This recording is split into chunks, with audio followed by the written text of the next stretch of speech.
Cheat code. Support strategist. By clouds. My head in the clouds, not coming down. On AO3. Chapter 14.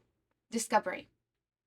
Once Izuku gained access to the system, he spent some time familiarizing himself with the system, making sure he knew how to pan between the different cameras and could figure out which camera covered which area of the campus. Once he was comfortable with that, he grabbed an empty notebook from the shelf and started debating the best way to start his project. The only problem was that the first years haven't really done anything yet. Yesterday had just been the entrance ceremony, and Eraserhead hassled his class, whatever that meant, but they wouldn't start combat exercises until that afternoon, at the very least. So what was he supposed to do until then? Izuku thought of for a moment before looking through the archives to see if he could find the entrance exam. Whatever it had considered of, it was apparently good enough demonstration of each student's quirk and combat ability to determine their qualifications for the hero course. So it would be good enough for UA, it should be good enough for him. It was somewhere to start, at least. Thankfully, Izuku found the footage he needed quickly, along with the list of examinees by the area. On instinct, he scanned until he found Katsuki's name, Test Area C. Izuku bit his lip. He didn't actually need to see Kachan's exam. He knew the quirk well enough from lifetime of experience to be able to analyze it in his sleep. But a part of him needed to know if Katsuki really was as strong as he always bragged. Before he could second-guess himself, Izuku opened the footage from Katsuki's area.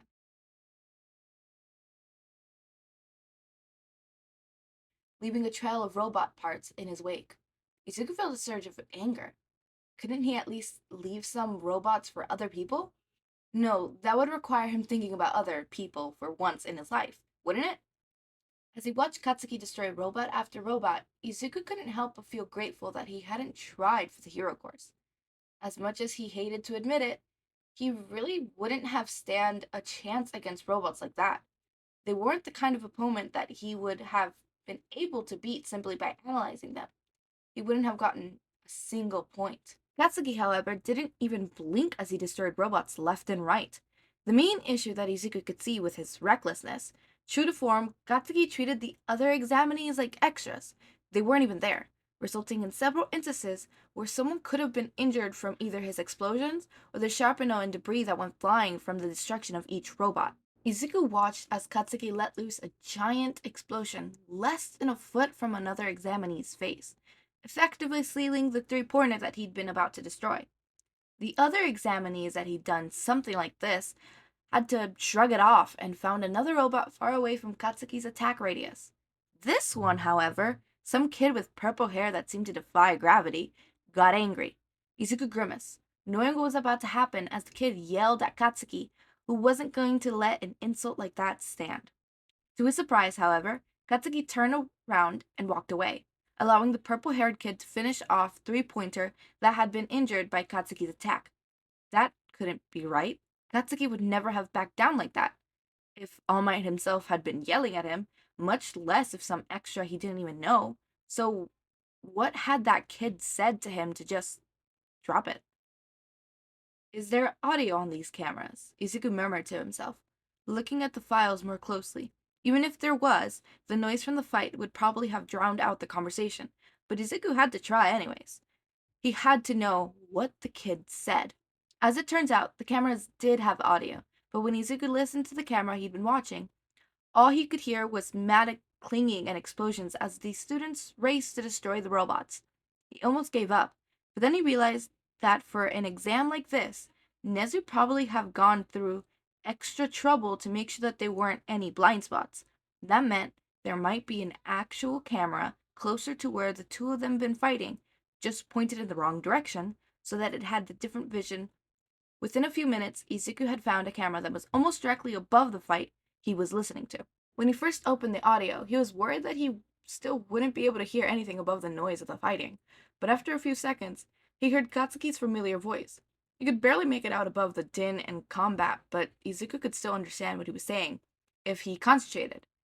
He rewound the audio for a few seconds until there was sound of a loud explosion. Most likely, Katsuki attacked the robot, and the voice he didn't recognize started yelling. "You almost killed me!" That must be the purple-haired kid. "What do you think you're doing?" Katsuki's answer was more than a growl. "Get out of my way, extra!" Forget about me and go find yourself another robot. Izuku waited to hear Katsuki's response, but it didn't come. Izuku looked at the time signature on the audio and double-checked when he realized that Katsuki had stormed off to find another robot. He just told him to go away and he actually didn't. That didn't sound like Katsuki at all. Izuku facepalmed and laughed as he made the connection. He was an idiot. It must have been the kid's quirk. There was no way that Katsuki would have obeyed him.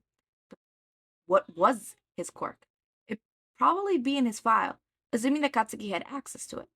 He navigated back to where the student's file should be and entered his password, which actually worked.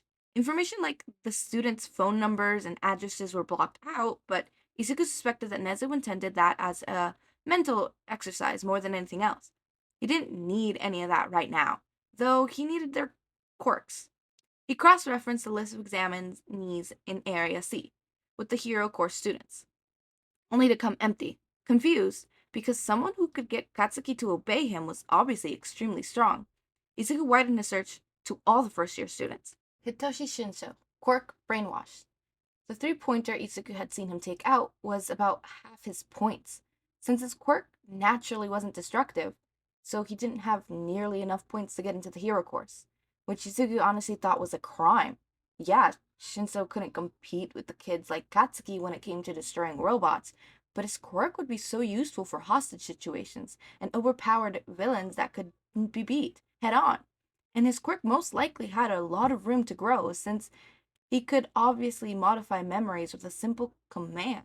Katsuki would have turned right around to explode him the minute Shinso released the hold.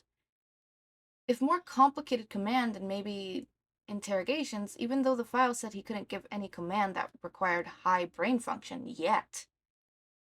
Izuku grabbed the notebook. He ended up scribbling his thoughts in, tearing out the first page that had the beginnings of Katsuki's analysis on it, and heading to the lab again. The other students were all busy at work again, though May did look up when she noticed him, probably expecting him to come over and talk to her. He could drop by her table on his way back, but that wasn't his goal right now. He gripped his notebook a little tighter as he approached Powerloader's desk.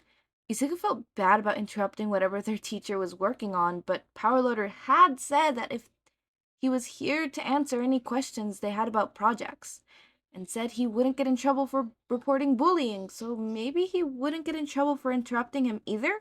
Wait, maybe he was supposed to go through Nezu instead, because he was an analysis student? Izuku! May's voice in his ear made him jump, and he looked over to see her grinning at him.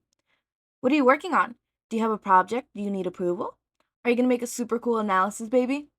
Well, it was too late to go back into his room because May had already caught Powerloader's attention, and he was looking right at them. Izuku took a deep breath and reminded himself that teachers were supposed to help their students, and Powerloader wasn't like his old teachers, so he wasn't gonna get mad. Probably. You said we could do extra credit projects, right? Yep, Powerloader leaned forward attentively. Do you have one in mind? Izuku nodded and opened his notebook. Shinso Hitoshi? He's a Jet End student with a brainwashing quirk, but he originally applied to the hero course. I'd like to see if I could use my analysis to help him improve enough to get into the hero course at the sports festival. That's a pretty tall order, Powerloader said. Do you know how rare it is for someone from another course to actually succeed in transferring that way? The last one was Razorhead. He was a student here, Izuku said confidently. But Shinso has what it takes. His quirk is powerful. It's not just any good against robots, but this would be a good way to test if my analysis are useful, if I can help Shinso improve. Then I know that my notes are actually helpful? Powerloader thought for a minute. As long as you don't get too discouraged if he doesn't end up transferring, then I don't see a problem with it. Oh, Izuku, you said he's got a brainwashing quirk? Me grinned manically. I could use so many babies for him. Powerloader, if I could make some babies, could he use them in the sports festival? He's a Gen Ed student? Powerloader asked. He should be able to bring a single support item, but it needs to be approved by Nezu in advance. Not for me. We're adopting him, May declared. Powerloader just sighed. Adopting him? Yep, May smiled. Izuku and I are adopting him as our extra credit project. Let me read your notes. May grabbed his notebook and started reading while Powerloader looked at Izuku, who smiled and shrugged. Hey, at least she didn't try to call Shinso one of her babies. Mei hummed and turned the page. Where did you even find extra credit-kun? Anyways, Izuku-kun. Izuku couldn't hold back a grin as he started walking back towards his room. He yelled at my ex-bully during the entrance exam. Mei crackled. Oh my god, yes. Yes, I would love this. The whole him helping out Shinso. That is wonderful. I love this. I love this story. I think this is one of my favorite series. Also, news. I am trying to start up a podcast on Spotify. Like, I'm trying, but it's a little hard and a little difficult, and I'm trying to figure out how that would work. So hopefully soon, sometime this month or next month, I will transfer all my videos over to Spotify. I will still be posting here on YouTube, don't worry, but I will also be posting over in Spotify at the same time. As always, make sure to eat, sleep, drink water, take your meds, and have a wonderful day or night. Join our community server, link in the description. Subscribe to see more of my content, and thank you so much for watching.